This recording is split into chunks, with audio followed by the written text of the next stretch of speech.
राजनीति परसेप्शन का खेल होता है और परसेप्शन की लड़ाई पशुपति कुमार पारस हार गए। सोचिए, एलजेपी के रामविलास पासवान की जो पार्टी हैं, उनका बेटा चिराग पासवान उनके प्रमुख हुआ करते थे। 6 सांसद थे, 5 सांसद उनके खिलाफ चले गए थे, जिनमें उनके चाचा, उनके चचेरा भाई रामविलास पासवान रहे तो पूरा परिवार एकजुट था। पशुपति कुमार पारस, उसके बाद रामविलास जी के एक और भाई मेंबर ऑफ पार्लियामेंट थे जो प्रिंस के पिता थे, और रामविलास जी, उसके बाद चिराग पासवान, 4 लोग उस घर से सांसद विधायक हुआ करते थे। परिवार एकजुट था, लेकिन अब चिराग पासवान के खिलाफ बड़ी बगावत हुई। लेकिन इस परसेप्शन की लड़ाई में पशुपति कुमार पारस हार गए और एनडीए को लगा, बीजेपी को लगा कि चिराग पासवान ज़्यादा फायदेमंद है। देखते हैं कि पशुपति कुमार पारस अब इंडिया गठबंधन में आते हैं, लेकिन बहुत फायदा तो होता हुआ नहीं दिख रहा है। बीजेपी को मीडिया कह रही है 400 पार, 400 पार, 400 पार। उनके पास टीवी अखबार है, सबसे ज़्यादा इलेक्टोरल बॉन्ड का चंदा भी 8,000 करोड़ बीजेपी के पास है। तो क्या बीजेपी हार सकती है? मेरे पास एक निंजा तकनीक है। एक पत्रकार के तौर पे 8 साल 10 साल से जो मैंने इस देश को घूमा है, मैं एक वीडियो डाल रहा हूं आप लोग की राय के लिए कि क्या ये तकनीक बीजेपी को हरा सकता है और क्या ये विपक्ष ये कर पाएगा। सबसे पहली तकनीक जो बीजेपी से ही लिया जा सकता है, 15% मुस्लिम समाज को बीजेपी टिकट नहीं देती है। उसकी राय है कि वो हमें वोट नहीं करते हैं और इसलिए वो जो टिकट बचता है 15%, वो ओबीसी को टिकट देते हैं। अभी भी बीजेपी एससी एसटी को कुछ ज़्यादा नहीं दे रही है, रिजर्व सीट के अलावा ओबीसी को वो टिकट देती है जो मुस्लिम समाज को उनको देना था। वहीं वो राज्यसभा में भी एससी एसटी ओबीसी को वही सीटें दे रही है जो मुस्लिम समाज को देना था। हाँ, बशर्ते उसका जो हार्डकोर वोटर है 10% सवर्ण समाज के लोग, उनको वो अभी भी 50 से 60% टिकट दे रहे हैं। लेकिन सोचिए, बिहार, अभी बीजेपी ने राज्यसभा में जरूर दलित पिछड़ों को भेजना शुरू कर दिया। अभी वो बिहार में 2 ओबीसी को भेजा, लेकिन तेजस्वी यादव ने क्या किया, उन्होंने एक सवर्ण भेजा, एक गैर सवर्ण भेजा। अखिलेश यादव ने सवर्ण भेजा, एक गैर सवर्ण भेजा। तो ये दोनों उस मामले में फ्लॉप है। बीजेपी के मामले में बीजेपी सवर्ण समाज को 50% सीट दे रही है। अखिलेश ने अभी लोकसभा चुनाव में कम किया है, तेजस्वी का देखना है क्या करते हैं। लेकिन कांग्रेस यहां मात खा रही है। कांग्रेस अभी भी सवर्ण समाज को 60% से ज्यादा टिकट दे रही है। कांग्रेस चाहे, अखिलेश यादव और तेजस्वी यादव ये नहीं कर पाएंगे क्योंकि उनके पास सीटें कम है। अखिलेश यादव के पास तो बड़ा दिल भी नहीं है, सीटें भी कम है। उन्होंने ममता बनर्जी के लिए छोड़ दिया, लेकिन चंद्रशेखर आजाद के लिए नहीं छोड़ा। विधानसभा चुनाव में चंद्रशेखर आजाद अगर नहीं रोते तो समाजवादी पार्टी को और सीटें मिलती, क्योंकि इस देश का दलित, पिछड़ा, आदिवासी कम से कम अब बीजेपी से मोह भंग हो चुका है। तो वो निंजा तकनीक क्या है? दरअसल कांग्रेस पूरे देश में चुनाव लड़ती है। निंजा तकनीक ये है कि बीजेपी की तरह, ये भी मैंने बीजेपी से ही रोल आउट करके कह रहा हूं, जिस तरह से बीजेपी तमाम हिंदुत्व के पोस्टर बॉय का इस्तेमाल कर चुके चुनाव में, साध्वी प्रज्ञा हो, निरंजना हो, या तमाम ऐसे जो धर्म के बड़े चेहरे रहे हैं, धार्मिक बड़े चेहरे रहे हैं, योगी आदित्यनाथ हो, इनका उन्होंने राजनीति में इस्तेमाल किया। अगर कांग्रेस चाहे तो इस देश के उन तमाम दलित, पिछड़े, आदिवासी, किसान युवाओं को पोस्टर बॉय बना सकती है और एक एक 2-2 सीट देके। मान लीजिए पंजाब में उनको दलित वोट चाहिए, तो डॉक्टर रितु, जिनकी नौकरी चली गई, 100 दिन से आंदोलन कर रही हैं, अगर उनको पोस्टर बॉय, पोस्टर गर्ल बनाता है कांग्रेस, क्योंकि पंजाब में उसके पास सीट है, तो वहाँ के दलित और देश भर के बहुजन समाज के लोग जो अम्बेडकराइट है उनको वोट देंगे। इससे बहुजन समाज को क्या फायदा होगा वो भी बताऊंगा और क्यों जरूरी है। अगर डॉक्टर रितु को पंजाब से रहने वाली है, वहां से टिकट मिलता है, तो वहां इंपैक्ट पड़ेगा। लक्ष्मण यादव, उन्होंने डॉक्टर रितु की नौकरी क्यों गई? क्योंकि वो बहुजन समाज की बात करती थी, हर धरना प्रदर्शन में जाती थी, नौकरी की परवाह नहीं की, तो टेस्टेड बहुजन है। लक्ष्मण यादव नौकरी करते हुए हर मंच पर बोला, जब 10 साल में नेताओं की चुप्पी है, कोई मुंह नहीं खोल रहा है कब इनकम टैक्स ईडी की रेड हो जाए, लक्ष्मण यादव ने लगातार बातें की, नतीजा उनकी नौकरी चली गई। लेकिन लक्ष्मण यादव की पॉपुलैरिटी में कमी नहीं आई, पॉपुलैरिटी और बढ़ गई। तो कांग्रेस चाहे तो यूपी से उनको टिकट देकर अखिलेश यादव के पैरेलल एक ओबीसी नेता खड़ा कर सकता है। रही बात बिहार की या यूपी की, यूपी में ऐसे तमाम, जैसे आपको हरियाणा ले चलता हूं। अब ये सपा बसपा आरजेडी नहीं करेगी, क्योंकि पता नहीं वो कैसे सोचते हैं।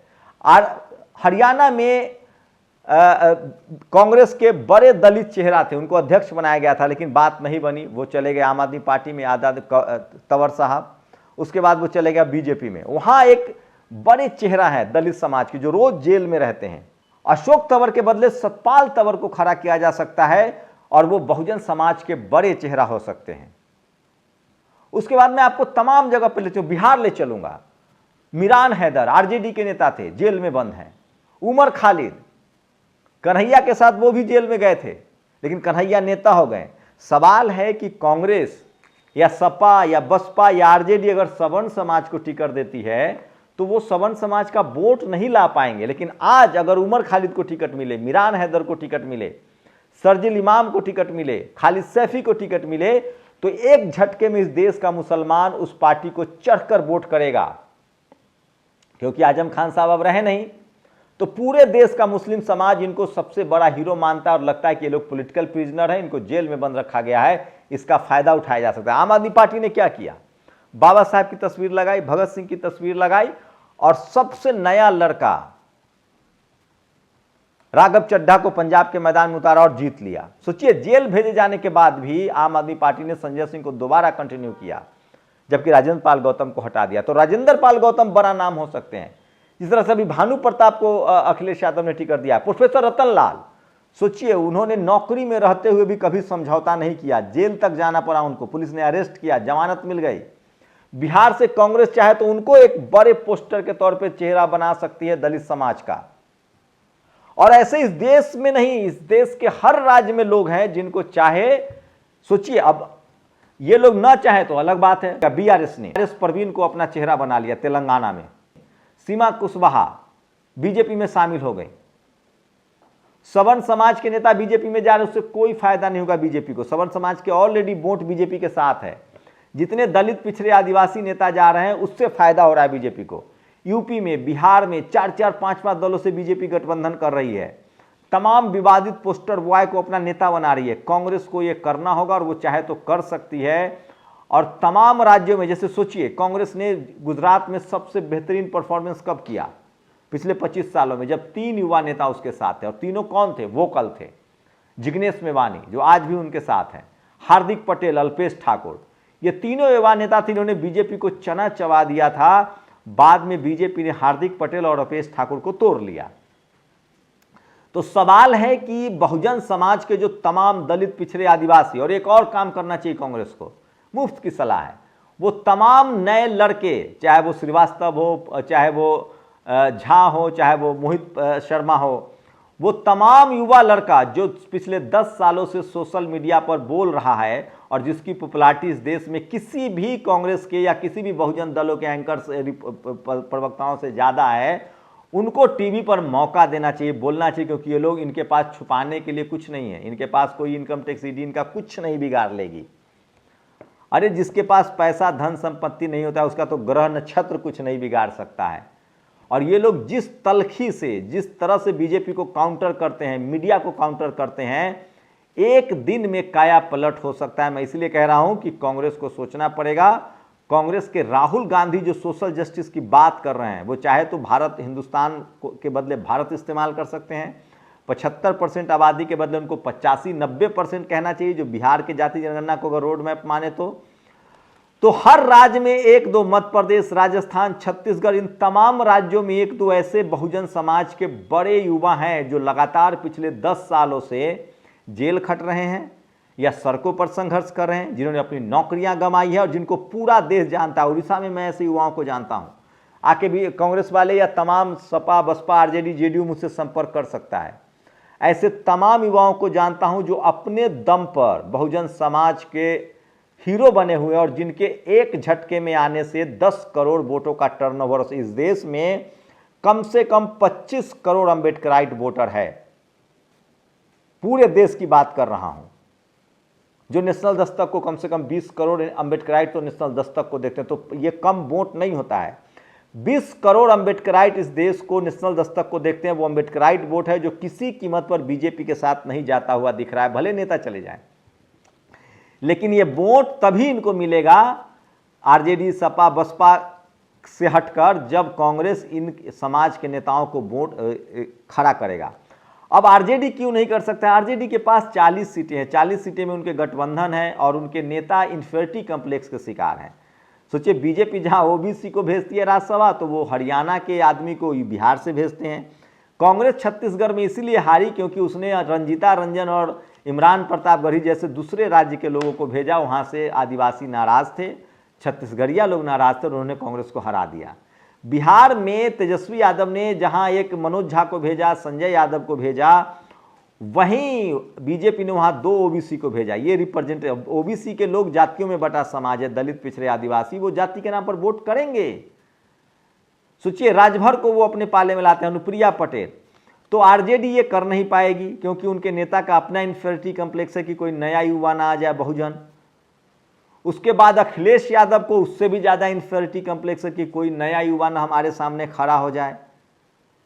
तो इस डर में, लेकिन कांग्रेस के पास बीजेपी की तरह देने के लिए इस देश के 20-22 राज्य हैं, वो जहां से चाहे, और हर राज्य में ऐसे दलित, पिछड़े, आदिवासी हैं जो अपने संघर्षों पर, मैं गुजरात का एग्जांपल दे रहा हूं। गुजरात में कांग्रेस को पता नहीं चला, लेकिन एक चैत्र नाम से एक युवा लड़का है जो भरूच से अब कैंडिडेट बनाया, जिसको आम आदमी पार्टी ने, एक लड़के को आम आदमी पार्टी ने चुना और उसने पूरे आदिवासी समाज का वोट ट्रांसफर करा दिया। और अब उसको कांग्रेस से गठबंधन है और कांग्रेस में वहां कांग्रेस के जो घाघ नेता थे अहमद पटेल, उनकी बेटी आंदोलन चला रही थी कि हमको टिकट चाहिए। वहां वो टिकट राहुल गांधी ने वो आम आदमी पार्टी के खाते में गया है और वो टिकट से अब वो लड़ेंगे। वो चैत बैसबा, उनका नाम चैत बसावा है शायद, जो कैंडिडेट हैं। यूपी, सोचिए, राजस्थान में एक मीना समाज के युवा नेता है जो किरोड़ीलाल मीना के पैरेलल खड़े हो गए थे, उनको कांग्रेस की सरकार ने जेल में डाल दिया। अर्जुन मेहर जो ट्राइबल समाज से वहां निर्दलीय लड़, सोचिए, ट्राइबल युवा जो निर्दलीय लड़के पिछली बार विधायक बने, उनको अलायंस कर सकती है कांग्रेस। तो देश के तमाम राज्यों में कांग्रेस अगर चाहे तो ऐसे बहुजन समाज के युवाओं को अपने साथ जोड़ सकता है। वो कन्हैया को जोड़ ले, उससे कोई उनके समाज का एक वोट नहीं मिलेगा। वो नेहा सिंह राठौर को जोड़ ले, उससे उनके समाज का एक वोट नहीं मिलेगा। सवर्ण समाज का वोट इंटैक्ट है तमाम बीजेपी के साथ, किसी भी दल का कोई वोट नहीं, यहां तक ममता को नहीं मिलेगा। केरल, तमिलनाडु में, तमाम राज्यों में जो मोदी जी प्रचार कर रहे हैं, वहां सवर्ण वोट उनके साथ जाएगा, भले वो सीट में तब्दील ना हो। उसी तरह से अगर बहुजन नेताओं को, बहुजन युवाओं को, मैं अपनी उदाहरण दे रहा हूं, मेरी जो लोकसभा सीट है वहां मेरी कम्युनिटी के लोग ज्यादा, 2 विधानसभा में मेरी कम्युनिटी के लोग हैं। ओबीसी के लोग सब हर विधानसभा में ज्यादा है, मैं सिर्फ कम्युनिटी अगर जाति की बात कर रहा हूं। ओबीसी का कोई बिहार में भी कांग्रेस के पास बड़ा नेता नहीं है। वो अखिलेश सिंह को भेज रहे हैं जो सवर्ण समाज से आते हैं, दूसरी बार राज्यसभा।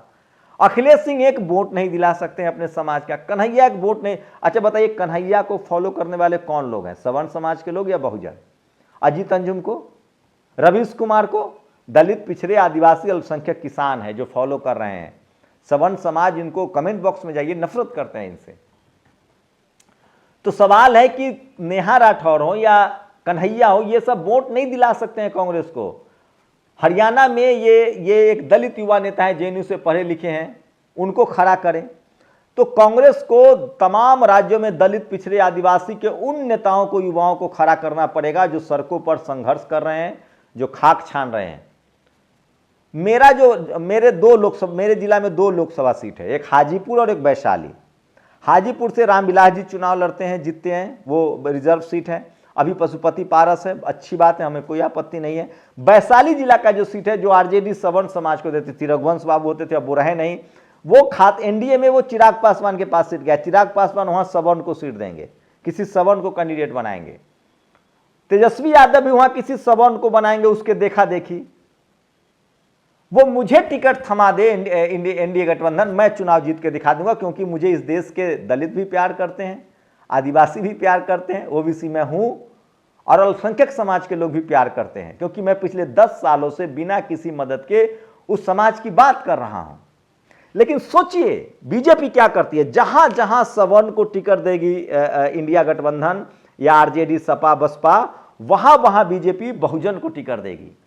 जहां जहां सवर्ण समाज को टिकट देगा ये इंडिया गठबंधन, कांग्रेस, बीजेपी वहां जानबूझकर सोचिए माधवराज सिंधिया के बेटे ज्योतिरादित्य सिंधिया को कैसे बीजेपी ने हराया था। पहले जब ज्योतिरादित्य सिंधिया कांग्रेस में थे तो कैसे हराया। ज्योतिरादित्य सिंधिया के ड्राइवर जो ओबीसी कम्युनिटी का था यादव, उसको टिकट दिया और उसने हरा दिया। अगर वैशाली सीट से कोई मुझे टिकट दे दे तो बहुजन समाज टोकरी भर भर के मुझे वोट दे देगा। सवर्ण के मुकाबले में खड़ा हो जाऊं तो लक्ष्मण यादव को टोकरी भर भर के वोट मिलेगा, रितु को टोकरी भर भर के वोट मिलेगा, रतन लाल को टोकरी भर भर के वोट मिलेगा। और मैं फिर कह रहा हूं 20 करोड़ अंबेडकराइट हैं इस देश में, पूरे देश में 20 से 25 करोड़ जो इंतजार करते हैं कि हमारी पार्टी, हमारी आइडियोलॉजी का कोई आदमी आए। हिंदुत्व की राजनीति पर अब अंबेडकराइट की राजनीति भारी पड़ेगी। बस फर्क इतना है कि बहुजन नेताओं को कौन समझाए। नरेंद्र मोदी कांसीराम मॉडल पर चुनाव लड़ रहे हैं, उन्होंने इस देश की खाक छाना है, उनको इस देश का ज्योग्राफी पता है। लेकिन बहुजन नेताओं की दिक्कत यह है जो सेकेंड लीडरशिप है उनको पता ही नहीं है। वो राजनीति परिवार से उनको मिला है, खाक नहीं छाना अच्छी बात है, वो तकलीफ नहीं उठाए। मैं आलोचना नहीं कर रहा हूं, मैं सिर्फ बता रहा हूं। इस देश में बहुजन नेताओं को अगर बीजेपी को हराना है तो जगदेव बाबू की राजनीति करनी होगी, कर्पूरी ठाकुर की राजनीति करनी होगी, फूले पेरियार अंबेडकर की राजनीति करनी होगी, मान्यवर कांसीराम साहब की राजनीति करनी होगी, रामस्वरूप वर्मा की राजनीति करनी होगी। यूपी में जो लोग 6800 शिक्षक भर्ती मामले का आंदोलन चला रहे अमरेंद्र बाहुबली, अमरेंद्र पटेल, अगर गठबंधन उनको टिकट दे दे तो पूरा का पूरा इलाहाबाद से लेकर रीवा तक का जो ओबीसी बेल्ट है वो उसको वोट कर देगा अनुप्रिया पटेल के मुकाबले में, दावे के साथ कह सकता हूं।